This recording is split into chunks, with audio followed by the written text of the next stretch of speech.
Namaste and welcome. So it has been a fairly stressful period in my life in general, and I just found out that my cat has cancer. Um,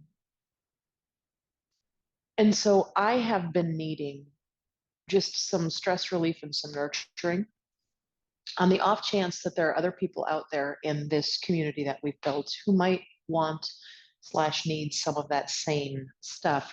We're going to do a restorative pose today. That means you need to have a bolster. Now, a bolster doesn't have to be a fancy yoga bolster. It could be a couple of pillows stacked up, a couch pillow. It could be blankets. I find, some slightly firmer are usually better. It gives you a little bit of, you don't roll around and move as much on them. You could do a couple of Mexican style blankets stacked on top of each other to do that. And then you want a blanket to roll for underneath your ankles, potentially a pillow under your forehead. That just depends on your own individual being. So hit pause, go get your props, come on back, and hopefully you have your props now. So you're going to take that blanket that we're going to roll up at our feet, I always like to think of it as like a sleeping bag or a burrito roll, right? And I have that very near to what's going to be the foot side of my mat. I take that bolster, and I mean that again, just whatever that is for you. Actually, I'm going to bring in one more piece, which could be a pillow or a blanket. When I'm working with people in their homes, this is often just a pillow, a couch. A pillow off of people's couch would be sufficient. Doesn't have to be huge. You may or may not want height underneath your hips when you get there. So you might put an extra piece on the end side of that mat. And then if you want that pillow, like a bucky pillow, a buckwheat pillow, that kind of thing, have it up at the top, and that way you'll have it if you need it. When I start to come down into this, I don't have a lot of pressure on my knees, but you could put something more padding underneath your knees. But to get into it, we put just a little bit of pressure on our knees just to get our hips down on the bottom side of that mat. We are all different heights. You want to make sure that your chin is clear of the bolster so that your head hangs over it, much like, if you were in a massage table and you have that clearance so that your nose is able to breathe, etc. Some people like the pillow on their head. Some people like their arms to come forward and their hands to stay stacked, right? Some people like their hands out, their head on the floor. You can play with it for a little bit, but again, you want clearance, chin over edge of blanket so that you can breathe. So figure out what that setup is for you, a place where your arms are comfortable. We're going to be here for about hopefully 8 minutes, right? You can determine whether you want more height underneath the hips or if you want to remove the height so everything's on the same plane. And then the other thing is check into that bolster at the ankles. It always starts out under my ankles, but when I get down here, sometimes I have to readjust it and move it a little bit. You can do that with one of your feet, maybe letting a knee move out to the side a little bit. And hopefully that's pretty squarely at the front of the ankle, and the ankle doesn't feel too overly stretched. So again, you might find something like this on a massage table, right? It's a way that where we can lay prone, which just means belly down. And if you need to take a few more moments to just, kind of wiggle the hips or, one leg up, one leg down, try to get yourself even. As even as you can. We are not even beings. And then there's an element of surrender in all of this, right? Once you find the position, it's that softening, letting go into the posture.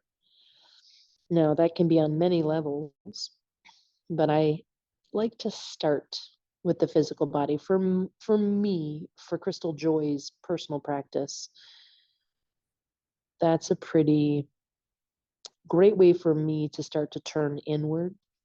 It's tangible. I can feel my physical body. So, I like to move in systematic ways. I bring my awareness into my forehead and my eyebrows and the muscles around my eyes, the tongue and the jaw, shoulders.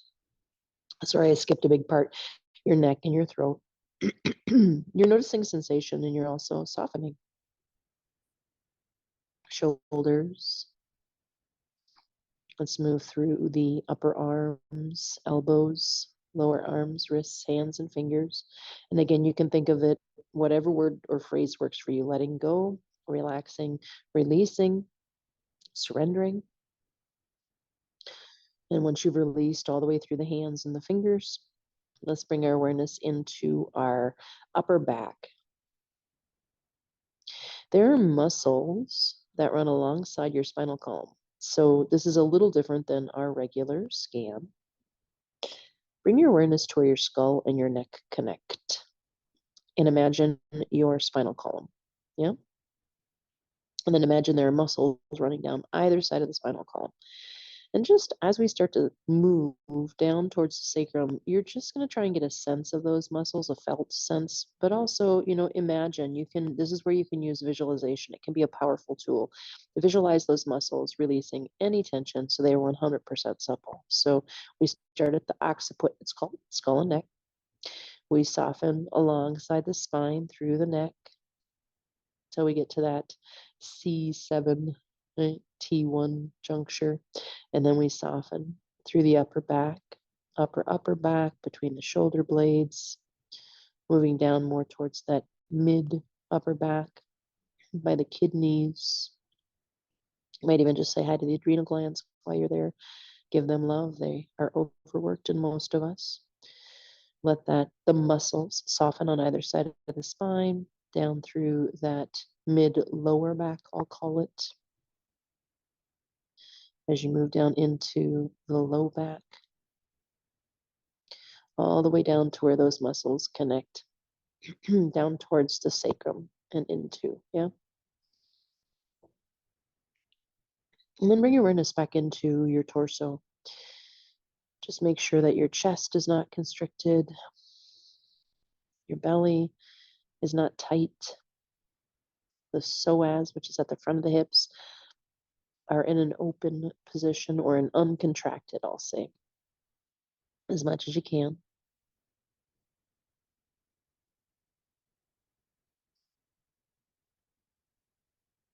Tune into the pelvis.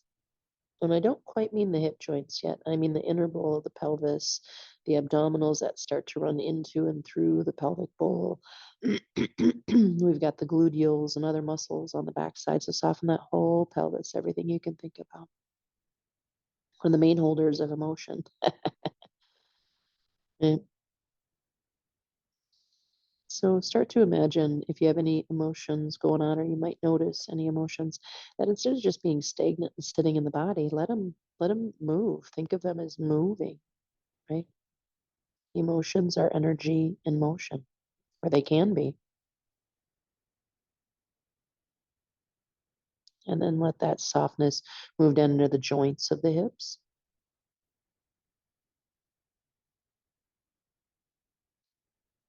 Upper legs, knees, lower legs, ankles, feet, toes. So you can keep scanning the physical body. It gives the mind a very clear something to do that's in the present moment and keeps you embodied, right, in your body.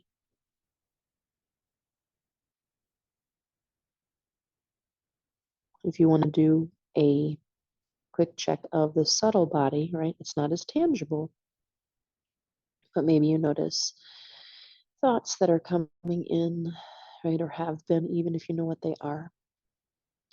If you notice energy, and that can be level, but of course that can be feeling of emotional energy. Maybe there are some emotions involved.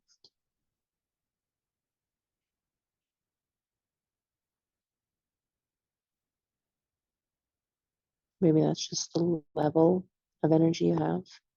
Maybe it's feeling low, high.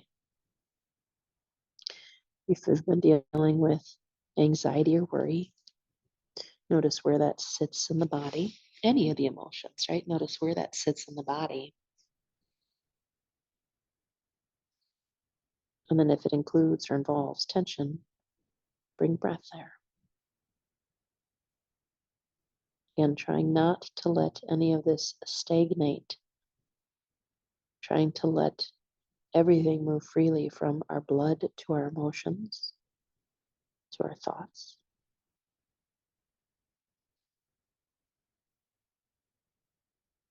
And if the mind starts to get carried away, reminiscing about the past, or maybe you've got anxiety about the future, okay? Making a movie in your head about what's going to happen or what did happen, coming back to this present moment. As Sharon Salzberg says, the healing is in the return. So just encourage your mind to come on back to the present, to return into this moment. And this moment. And this.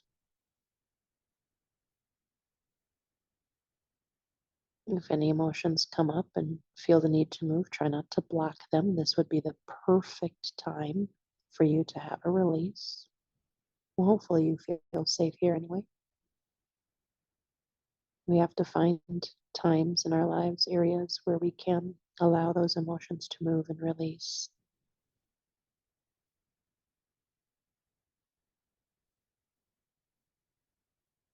We're often trying to hold them in or just get back to work, or thinking it's not appropriate, or we don't want to make someone uncomfortable, etc. When can you actually let those feelings and those emotions rise up and move through the system?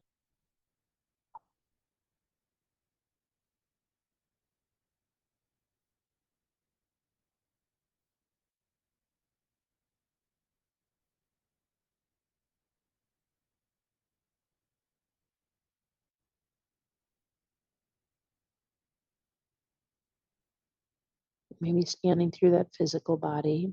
It can be briefer than our last one, but maybe tension has crept in again somewhere. Maybe you can release that tension.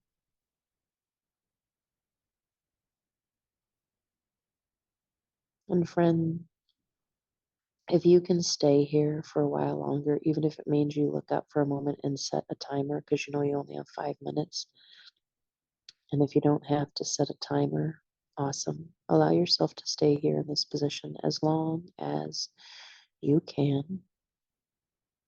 We'll all say namaste from here, and for my friends who need to get up, you'll just get up as soon as we say namaste, gently, calmly, slowly, hopefully. May you be well. May you be peaceful and at ease.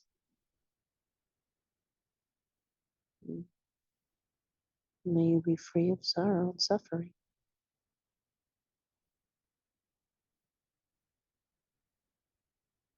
Namaste.